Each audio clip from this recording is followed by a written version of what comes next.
नमस्कार.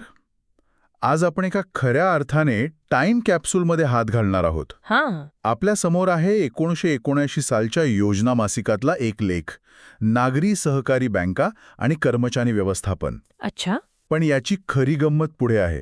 हा लेख डॉक्टर TS शेख यांच्या डॉक्टरेटच्या प्रबंधावर आधारित आहे आणि त्यातली सगळी माहिती ही 1974-75 या काळातली आहे. म्हणजे आपण थेट 50 वर्ष मागे जातोय. अगदी.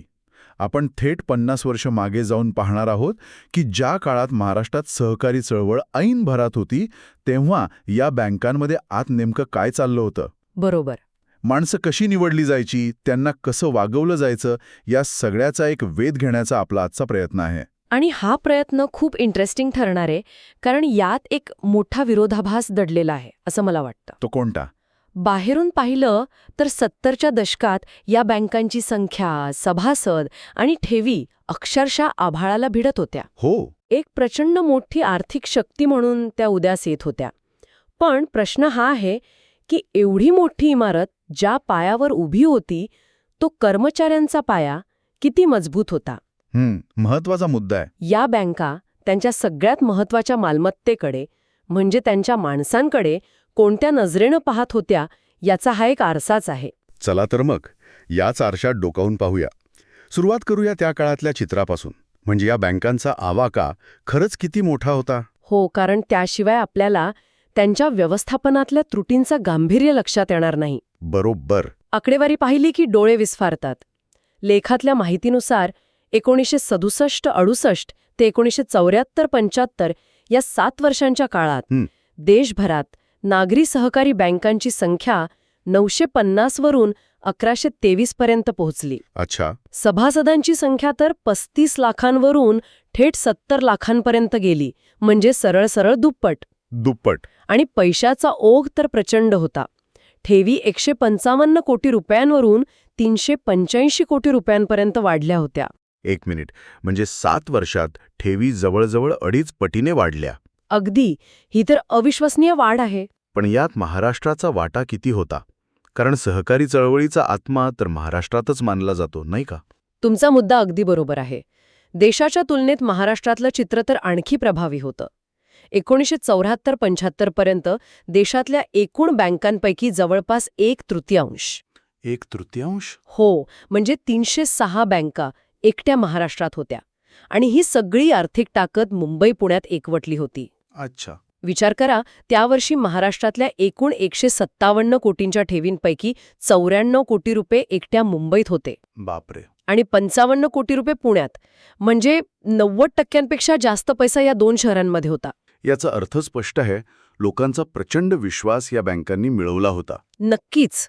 पण मग माझा प्रश्न असा आहे की एवढा मोठा डोलारा सांभाळण्यासाठी, एवढा पैसा आणि लोकांचा विश्वास जपण्यासाठी लागणारी व्यावसायिक माणसं, ती व्यवस्था त्यांच्याकडे होती का? कारण चांगला व्यवसाय केवळ पैशावर नाही तर चांगल्या माणसावर चालतो. आणि इथेच या अभ्यासातला सगळ्यात मोठा आणि धक्कादायक भाग समोर येतो. म्हणजे लेखात स्पष्ट म्हटलंय की बहुतेक बँकांमध्ये नोकरभरतीची प्रक्रिया ही नियोजनबद्ध नव्हतीच. हो, जशी गरज पडेल तसे लोक घेतले जात होते. म्हणजे गरजेप्रमाणे कर्मचारी नेमणाऱ्या बँकांचं प्रमाण 50% होतं. म्हणजे पुढच्या 5-10 वर्षात बँक कुठे जाईल, आपल्याला किती आणि कोणत्या प्रकारचे लोक लागतील याचं कोणतंही नियोजन नव्हतं. काही नाही, सगळा तात्पुरता आणि वेळ मारून नेण्याचा प्रकार होता. पण भरती करायची झाली तर किमान काहीतरी पद्धत असेलच ना. म्हणजे जाहिरात देणं, अर्ज मागवणे. हो, पद्धती होत्या. जाहिरात, थेट अर्ज आणि पदोन्नती. पण त्यात व्यावसायिकतेचा पूर्ण अभाव होता. अच्छा. खरी गंमत तर पात्रतेच्या निकषांमध्ये आहे. त्या काळात पदवीधर मिळणं तसं सोपं नव्हतं. मला वाटतं बँकेच्या नोकरीसाठी किमान वाणिज्य शाखेचा पदवीधर असणं ही सामान्य अपेक्षा असेल, हो की नाही? हो, बरोबर आहे तुमचा अंदाज. पण गंमत अशी आहे की तिथेही एक समानता नव्हती. म्हणजे उच्च अधिकाऱ्यांच्या पदासाठी काही बँका वाणिज्य शाखेची पदवी पुरेशी मानत, तर काही बँका फक्त अनुभवाला महत्त्व देत. अभ्यासलेल्या 17 बँकांपैकी फक्त 2 बँका CAIIB सारखी व्यावसायिक पात्रता विचारात घेत होत्या. हे CAIIB म्हणजे काय हे आपण जरा स्पष्ट करूया. हो. ही बँकिंग क्षेत्रातली एक महत्त्वाची व्यावसायिक पदवी आहे जी तुमच्या ज्ञानाची आणि कौशल्याची पोचपावती देते. पण तेव्हा त्यालाही फारसं महत्त्व दिलं जात नव्हतं. बरोबर. आणि कारकुनांसाठी तर मॅट्रिक हीच पात्रता होती. क्वचित प्रसंगी पदवीची अट असायची. पण ह्या सगळ्या कागदी पात्रतेपलीकडे एक अलिखित नियम होता, जो सगळ्यात जास्त पाळला जायचा. आणि तो नियम कोणता? तो नियम होता ओळखीचा. ओळखीचा. हो.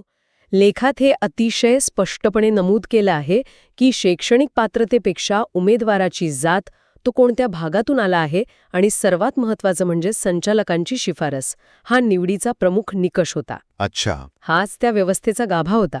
म्हणजे बँकेची मालकी जरी हजारो सभासदांची असली तरी प्रत्यक्षात नोकऱ्या वाटण्याची सत्ता काही मोजक्या संचालकांच्या हातात होती. याला तर एक प्रकारची सहकारी जहागीरदारी म्हणता येईल. अगदी. जिथे गुणवत्तेपेक्षा निष्ठेला जास्त किंमत होती. मग मुलाखती, परीक्षा या सगळ्याला काहीच अर्थ नव्हता का? बहुतेक ठिकाणी तो केवळ एक फार्स होता. 67% बँकांना तर लेखी परीक्षेची गरजच वाटत नव्हती. काय सांगताय? आणि ज्या 33% बँका परीक्षा घेत होत्या त्याही केवळ एक उपचार म्हणून. अंतिम निर्णय हा संचालक मंडळाचाच असायचा. म्हणजे बँकेत कोणाला घ्यायचं हे आधीच ठरलेलं असायचं. हो, अगदी. हे ऐकून खरंच धक्का बसतोय. म्हणजे गुणवत्ता आणि पात्रता यापेक्षा ओळख आणि वशिला यालाच महत्त्व होतं. पण समजा अशा वशिल्याने एखादा अकुशल कर्मचारी कामावर लागला तर बँक त्याला किमान कामापुरतं तयार करण्यासाठी काही प्रशिक्षण तरी द्यायची का? तुम्ही बरोबर दुखऱ्या नसेवर बोट ठेवलंय. की त्याला थेट कामाला जुंपलं जायचं? कोणतीही संस्था तिच्या प्रशिक्षित कर्मचाऱ्यांवर मोठी होते. पण इथे चित्र पूर्णपणे वेगळं दिसतं. कसं? अभ्यासलेल्या बँकांपैकी 63% बँका कर्मचाऱ्यांना प्रशिक्षणाला पाठवत होत्या, पण त्यांची संख्या नगण्य होती. अच्छा. आणि त्यातही सगळा भर फक्त अधिकाऱ्यांच्या प्रशिक्षणावर होता. म्हणजे ज्या कारकून वर्गातल्या कर्मचाऱ्यांचा थेट ग्राहकांशी संबंध येतो, जे बँकेचा चेहरा असतात, त्यांच्या प्रशिक्षणाकडे पूर्णपणे दुर्लक्ष केलं जात होतं. हे तर आत्मघातकी आहे. अगदी. ज्यांना खऱ्या अर्थाने व्यावसायिक आणि वर्तणुकीच्या प्रशिक्षणाची गरज होती, तो कारकून वर्ग यापासून पूर्णपणे वंचित होता. आणि दुसरी अडचण म्हणजे? दुसरी अडचण अशी होती की या बँकांच्या गरजा पूर्ण करेल असं कोणतंही स्वतंत्र प्रशिक्षण केंद्र नव्हतं. पुण्यातील वैकुंठ मेहता नॅशनल इन्स्टिट्यूट सारख्या संस्था होत्या, पण तिथे जागा मर्यादित असल्यामुळे सगळ्यांना संधी मिळणं शक्यच नव्हतं. मला एक गोष्ट खटकतीये. जर भरतीमध्ये वशिला चालत होता तर मग पदोन्नतीमध्ये तरी गुणवत्तेला काही वाव होता का? हां. की तिथेही आपली माणसं पुढे ढकलली जायची? लेखात वापरलेला शब्दप्रयोगच खूप बोलका आहे बरं का. कोणता? पदोन्नतीची पद्धत परंपरागत व दिखाऊ होती. दिखाऊ. हो. इथेही गुणवत्तेपेक्षा इतर गोष्टींनाच महत्त्व होतं. कर्मचाऱ्यांची कामगिरी, त्याची कार्यक्षमता तपासण्यासाठी कोणतेही पारदर्शक आणि निश्चित अशी पद्धत नव्हती. म्हणजे प्रामाणिकपणे आणि जास्त काम करणाऱ्या कर्मचाऱ्याला कोणताही फायदा नव्हता? काहीच नाही. यातून त्यांच्यात एक प्रकारची निराशा आणि निरुत्साह पसरला होता. म्हणजे ना नीट प्रशिक्षण, ना पदोन्नतीमध्ये पारदर्शकता, अशा परिस्थितीत कर्मचाऱ्यांनी काम करावं तरी कशासाठी? बरोबर. निदान त्यांना चांगला पगार तरी मिळत होता का, की त्या आघाडीवरही बॉम्बच होती? आणि याच बाबतीत या बँका सर्वाधिक मागे होत्या. अच्छा. लेखात स्पष्ट म्हटलंय की काही मोजक्या बँकां वगळता बहुतेक बँकांमधील वेतनमान हे इतर व्यापारी बँकांच्या तुलनेत अतिशय निकृष्ट दर्जाचे होते. अरे रे. पगारात आणि पगारवाढीत कोणतीही सुसूत्रता नव्हती.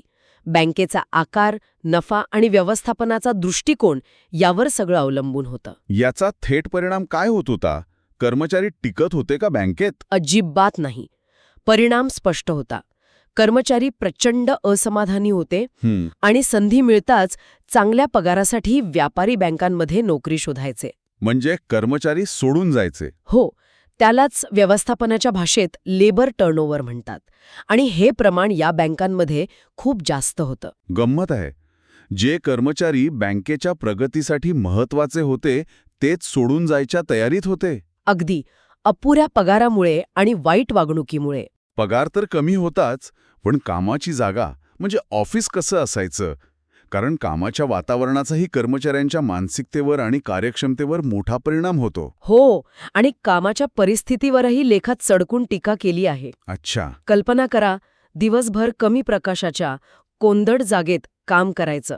बहुतेक बँक्स जुन्या भाड्याच्या इमारतींमध्ये होत्या. म्हणजे जागेची टंचाई? हो. जागेची टंचाई, नैसर्गिक प्रकाशाचा अभाव, फर्निचरची गैरसोय, अशा अनेक समस्या होत्या. आज आपण वर्क फ्रॉम होम आणि चांगल्या ऑफिस कल्चरबद्दल बोलतो, पण तेव्हाची परिस्थिती किती वेगळी होती. खूपच. आणि कर्मचाऱ्यांच्या मूलभूत सोयीसुविधांचं काय, जसं की कॅन्टीन किंवा स्वच्छतागृह? त्याकडे तर पूर्णपणे कानाडोळा केलेला दिसतो. कर्मचाऱ्यांसाठी स्वतंत्र कॅन्टीन, विश्रांतीगृह किंवा साधी स्वच्छतागृहांची सोयही नव्हती. आणि याचा एक मोठा परिणाम म्हणजे स्त्रिया या नोकरीकडे फारशा आकर्षित होत नव्हत्या. बरोबर आहे. ज्या बँकांचा अभ्यास केला गेला त्यात फक्त 8 बँकांमध्ये स्त्री कर्मचाऱ्यांचे प्रमाण 23% होते. एका बँकेत ते 93% होते, कारण ती फक्त स्त्रियांसाठीच होती. पण बाकी ठिकाणी परिस्थिती फारच निराशाजनक होती. एकूणच चित्र असं दिसतंय की कर्मचाऱ्याला माणूस म्हणून गृहीतच धरलं जात नव्हतं. हो, खरंय. मग अशा परिस्थितीत व्यवस्थापन आणि कर्मचारी यांच्यात काही संवाद तरी होता का? काही तक्रार करायची असेल तर काही यंत्रणा होती? संवाद फक्त एकाच मार्गाने व्हायचा, तो म्हणजे सूचना फलक. Notice board? हो. 65% बँका फक्त नोटीस बोर्डचा वापर करायच्या. कर्मचाऱ्यांकडून सूचना मागवणे, चांगल्या सूचनांना बक्षीस देणे अशी कोणतीही पद्धत नव्हती. ज्यामुळे त्यांच्यात संस्थेबद्दल आपुलकीची भावना निर्माण होईल. अगदी. व्यवस्थापनाच्या निर्णयात कर्मचाऱ्यांचा सहभाग तर खूप दूरची गोष्ट होती. या लेखात 102 कर्मचाऱ्यांच्या मुलाखतींचाही संदर्भ आहे. हे विशेष आहे. म्हणजे लेखकाने केवळ कागदपत्र न तपासता प्रत्यक्ष माणसांशी बोलून त्यांची बाजू जाणून घेतली आहे. हो, आणि हे खूप महत्वाचं आहे. त्यांना काय वाटत होतं ह्या सगळ्याबद्दल? त्या मुलाखतींमधनं हेच निराशाजनक चित्र अधिक गडद झालं. त्यांच्या मते व्यवस्थापनाचा दृष्टिकोन मानवतावादी नव्हता. भरती आणि पदोन्नतीत पात्रतेपेक्षा ओळख आणि शिफारसीलाच महत्त्व दिलं जातं हे त्यांनीही कबूल केलं. अच्छा. पण यात एक भावनिक गुंतागुंत होती. यापैकी अनेक कर्मचाऱ्यांना नोकरी नातेवाईकांमुळे किंवा ओळखीनेच मिळालेली होती आणि बाहेर बेरोजगारी किती भीषण आहे याची त्यांना जाणीव होती. म्हणजे असमाधान होतं, पण ते व्यक्त करण्याची सोय किंवा धाडस नव्हतं. एक प्रकारची घुसमट होती. अगदी. नवीन नोकरी मिळेपर्यंत आहे ते सहन करायचं ही मानसिकता होती. त्यामुळेच या बँकांमध्ये मोठे संप किंवा वादविवाद फारसे दिसायचे नाहीत. बरोबर. पण ह्याचा अर्थ तिथे सगळं आलबेल होतं असा नाही. आतून धुमसणारा असंतोष होता, जो संधी मिळताच कर्मचारी बँक सोडून जाण्याच्या रूपाने बाहेर पडत होता. या सगळ्या गंभीर समस्यांवर लेखात काही उपाययोजना सुचवल्या आहेत का? की फक्त परिस्थितीचं विश्लेषण करून लेख थांबतो? नाही. लेखाच्या शेवटी काही ठोस आणि दूरगामी परिणाम करणाऱ्या सूचना केल्या आहेत आणि त्या आजही तितक्याच महत्त्वाच्या वाटतात. कोणत्या आहेत त्या? पहिली सूचना आहे की सर्व सहकारी बँकांमधील कर्मचारी व्यवस्थापन पद्धतींचा सखोल अभ्यास व्हावा. ठीक आहे. दुसरी, कर्मचाऱ्यांच्या प्रशिक्षणासाठी राष्ट्रीय पातळीवर एक स्वतंत्र प्रशिक्षण संस्था स्थापन करावी. आणि तिसरी, वेतनातली तफावत दूर करण्यासाठी सरकारने एक वेतन मंडळ नेमावं. या तर झाल्या कर्मचाऱ्यांशी थेट संबंधित सूचना. पण या रोगाच्या मुळावर म्हणजे व्यवस्थापनाच्या पद्धतीवर काही उपाय सुचवला आहे का? हो, आणि त्या 2 सूचना सर्वात क्रांतिकारक आहेत. कोणत्या? एक म्हणजे संचालक पदासाठी किमान शैक्षणिक पात्रता आणि बँकिंगचा अनुभव अनिवार्य करावा. हा तर खूप मोठा मुद्दा आहे. हो, केवळ राजकीय आणि सामाजिक ओळख पुरेशी नाही, तर त्या पदावर बसणारी व्यक्ती कुशल आणि तज्ज्ञ असायला हवी. आणि दुसरी सूचना? दुसरी सूचना तर आणखी धाडसी आहे. ती म्हणजे या बँकांना स्पर्धेत उतरायला भाग पडावं. स्पर्धेत? हो, सरकारने त्यांना दिलेलं काही बाबतीतलं संरक्षण हळूहळू काढून घ्यावं, जेणेकरून स्पर्धेत टिकून राहण्यासाठी त्या स्वतःहून आपली कार्यक्षमता वाढवतील आणि कर्मचाऱ्यांच्या प्रश्नांकडे गांभीर्याने लक्ष देतील. तर या संपूर्ण चर्चेतून एक गोष्ट अगदी स्पष्ट होते की 1970च्या दशकात नागरी सहकारी बँका बाहेरून प्रचंड वेगाने वाढत होत्या. ठेवी आणि सभासदांचे आकडे थक्क करणारे होते. पण आतून मात्र व्यवस्थापनाच्या अभावामुळे त्या पोखरल्या जात होत्या. बरोबर. आर्थिक वाढ आणि व्यवस्थापकीय गोंधळ हे एकाच वेळी सुरू होतं. हाच तो विरोधाभास आहे. अगदी. आणि हाच तो मूळ विरोधाभास आहे. ज्यात दुर्बल घटकांच्या आर्थिक सेवेसाठी या बँका स्थापन झाल्या, त्याच बँका अंतर्गत व्यवस्थापनाच्या अभावामुळे स्वतःच कमकुवत होत होत्या. कर्मचाऱ्यांकडे केवळ काम करणारी माणसं म्हणून पाहिलं जात होतं. ती एक मानवी मालमत्ता म्हणजे ह्युमन ॲसेट आहे आणि तिच्यावर गुंतवणूक केली पाहिजे हा दृष्टिकोन तेव्हा अजिबात रुजलेला नव्हता. खरंय. गुणवत्ता, प्रशिक्षण आणि योग्य मोबदला या आधुनिक व्यवस्थापनाच्या पायाभूत गोष्टींकडे झालेलं दुर्लक्षच या बँकांच्या व्यावसायिक प्रगतीतला सर्वात मोठा अडथळा होता. आज 50 वर्षांनंतरही सहकारी क्षेत्रासमोर हा प्रश्न वेगळ्या स्वरूपात उभा आहे. या संस्थांचं सहकारी आणि लोकशाही स्वरूप टिकवून ठेवताना व्यावसायिकता आणि गुणवत्तेशी तडजोड कशी टाळता येईल? हो. संचालक मंडळातील राजकीय प्रतिनिधित्व आणि संस्थेच्या व्यावसायिक गरजा यांचा समतोल कसा साधायचा, हा विचार करण्यासारखा मुद्दा आहे. बरोबर. जुन्या चुकांमधनं आपण काय शिकलो आणि काय शिकायचं राहिलंय याचा विचार करायला लावणारा हा लेख आहे.